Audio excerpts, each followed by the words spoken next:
Welcome back! Today, we're going to learn how to solve long division in a simple and easy way. First, let us learn what is the meaning of long division. It helps us divide a big number into equal groups.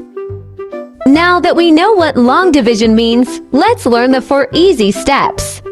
Always remember these steps because they will help us solve every long division problem. D for divide, M for multiply, S for subtract, and B for bring down. Let's say it together. Divide, multiply, subtract, and bring down. Let's look at an example. We have 84 apples to share equally among 4 children. First step, divide. Write 84 inside the division symbol and write 4 outside.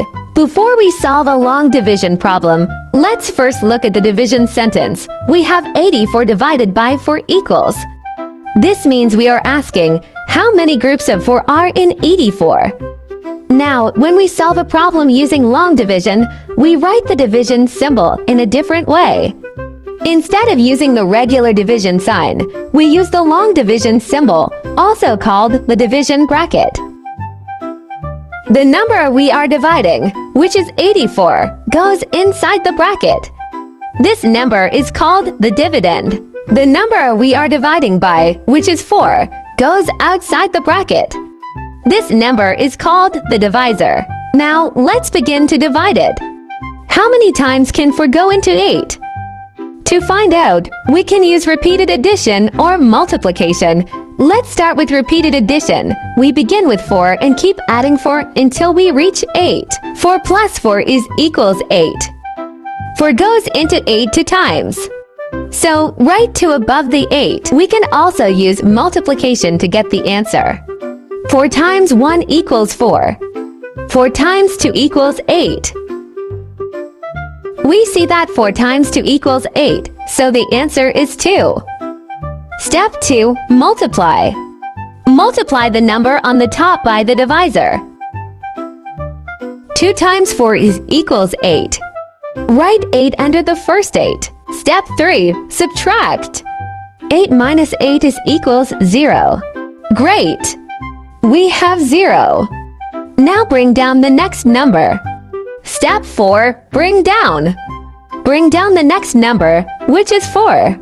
Now we repeat the same 4 steps. Ask yourself, how many times can 4 go into 4? The answer is 1. Write 1 above the 4. Multiply 1 times 4 equals 4. Subtract 4 minus 4 equals 0. There is no number left to bring down, so we are finished. Therefore, the answer of 84 divided by 4 is equals 21. Each child has 21 apples. To check our answer if it's correct, we will use multiplication. We take the answer we found earlier, which is 21, and multiply it by the divisor, which is 4. Let's solve 21 times 4 equals 84. Since our answer is the same as the original number we started with, 84, we know that our division answer is correct. Remember, we divided step by step. We followed the steps D, M, S, and B. Checked our answer using multiplication. Now that we learned the steps of long division, it's time for you to practice. 96 divided by 3 is equals. Let's look at the first number inside the division bracket. The first number is 9. Now, we ask ourselves, how many times can 3 go into 9? To find the answer, we can use repeated addition. Let's start with 3. 3 plus 3 equals 6. We add 3 one more time. 6 plus 3 equals 9. We reach 9. So we added 3 a total of 3 times. That means 3 can go into 9 3 times. We can also use skip counting by 3 to help us. 3, 6, 9. We counted 3 numbers, so the answer is 3. Now we write 3 on top of the 9. Next, multiply the 3 times 3 is equals 9. Write 9 under the 9. Now, subtract 9 minus 9 equals 0. Bring down the next number, which is 6. Now we repeat the same 4 steps. 6 divide 3. The answer is 2. Write 2 above the 6. Multiply 2 times 3 equals 6. Subtract 6 minus 6 equals 0. There are no more numbers to bring down, so we are finished. Therefore, 96 divided by 3 is equals 32. The answer is 32. Now it's your turn to practice. Solve the remaining problems and follow the same steps. Divide, multiply, subtract, bring down. Study each step carefully to understand how long division works. Keep practicing, and you'll get better.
Thank you for watching. See you to the next video. Goodbye.